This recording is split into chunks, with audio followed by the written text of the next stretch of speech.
Everybody, welcome back to the channel. Welcome to week 3 of the reviews. Just going through the songs and albums that I picked from the week before, and if you haven't got a chance to have a look at them yet, I'd really appreciate it. And just a big thank you to everyone who has already watched and subscribed and liked. I really appreciate the likes and the comments. And yeah, so without further ado, let's have a look at the last week's songs that I've picked. So started off with The Who, Boris the Spider from the album Quick One. I absolutely love this album. I was sort of like Alan Partridge with listening to the best of The Who beforehand, but since I started listening to Quadrophenia and Tommy, I've started buying the albums as well, and I just love this album. I think A Quick One While There's Away is my favourite Who song now. It's just amazing, and I was so chuffed that Boris the Spider was on this one as well. Such a cool song with John Entwistle on lead vocals and with the bass lead in it as well. Apparently this was written by inspiration with him and Bill Wyman when they were drinking and they were making up names for spiders and other animals. So thank you Wikipedia anyway for that bit of knowledge. So the next one I picked, All Roads Lead to Rome by The Stranglers from the album Feline. I love this album. It's just so cool. It's really new wave. It sort of abandoned all the post-punk from the albums before, went totally new wave on this. And a lot of fans really slated them for it, but I really love this album. I think it's cool. I love all Stranglers, but I've really enjoyed this album. But Hugh Conwell's vocals are just really good on it, and to be fair, I don't think they'd be able to pull it off live anymore without Hugh being in the band. I think Baz couldn't really do it. I mean, correct me if you have heard it live with Baz, but I don't think he'd be able to pull it off. But awesome album, and I was really pleased to get this song on. Moved on to The Cure for the next day. A Forest. Loved this song. Really early Cure. Really post-punk. Sounds a lot like Joy Division and those type of bands before. It got to the point where, The Cure say that they're not a goth band, but I think they are. And it was really strange in the video seeing Robert Smith about his hair, on the album, and his makeup, why he's just got a normal haircut, and it just was really strange. It doesn't even look like Robert Smith, but I love this song.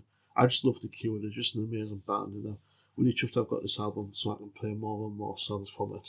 So I picked a single for the next one. It was Dave Clark 5 Glad All Over.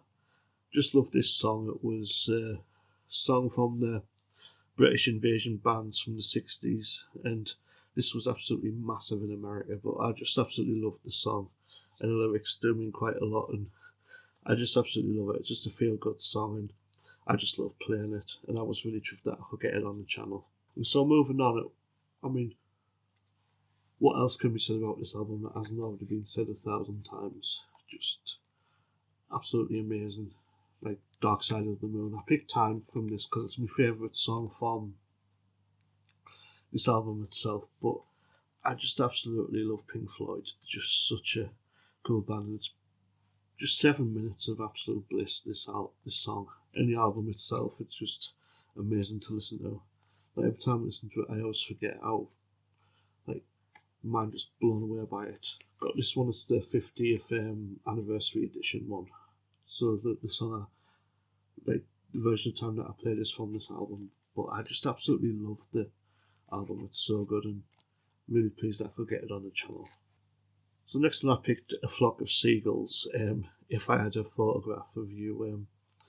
I just love this band, proper cheesy 80s. But I remember about 2004 now, 20 years ago. Me and my brother Liam, we used to watch a TV show, Bands Reunited, where they'd get bands from the 80s back together, and he got Flock of Seagulls back together, and I remember watching it, and I've been a fan ever since. So I remember they'd always have issues getting the band back together, but when they got Flock of Seagulls, the original bassist was like, yeah, I'll do it, no problem. So I've really good memories of watching that, and it's really good to listen to them again and get it on the channel. And finally, I got the Bond song that I ordered arrived, A Harder Living Daylight, so managed to get that on the channel. So not an order with License to Kill, but still a really good song. And a really good it's really good for its predecessor, which was Duran Duran View to a Kill, and with it being Timothy Dalton's first Bond film, a really good song to start off with. And I think they did a really good job of it as a Bond song, and I just really like it. I think the joys of purchasing second-hand stuff, though, it arrived with like a blood stain on it, so it might be in a paper cut when they were packing it, but I had some other theories that might have been vampires or other things, or people not wanting to let it go when we're fighting over it, but probably just a paper cut when they were packaging it, but you never know. There was one song that I wanted to put on this week that YouTube wouldn't let me, they just blocked it, because I got this album, the Batman soundtrack, and I absolutely love it. And it wouldn't let me play Prince Party Man. Whether it's like Prince or just the Batman soundtrack, that was just blocked in every single country. Because all my videos are copyrighted anyway, but this one was blocked. They just said no way. So I can't even show you it, which is a shame, because it's probably one of the best videos I've done, like myself. So maybe one day I'll be able to show it, but was really pleased with it as well, but never mind, maybe one day. Okay, so that's it for this week's rundown of the songs. I hope you enjoyed it. If you haven't gone back and watched them, I'd really appreciate that as well. I hope you join in next week as well. I've got some really good ones coming up, involving oranges, extra strength lager, amongst some other things. So I'd really appreciate you watching it as well. And any comments as well, I'd love to hear from you. And thank you everyone for commenting as well, especially Christopher about the Glad All Over song being the Port Vale song when they score. It's a shame we don't hear it much, but never mind. But yeah, really pleased that I'm getting a lot of positive feedback on the channel. It means a lot. So again, if you'd like to leave a comment, I'd be really pleased. I'm pushing for 500 subscribers, so if you'd like to help me out, that would be amazing. But again, just thank you for watching and happy listening, and hope to see you soon.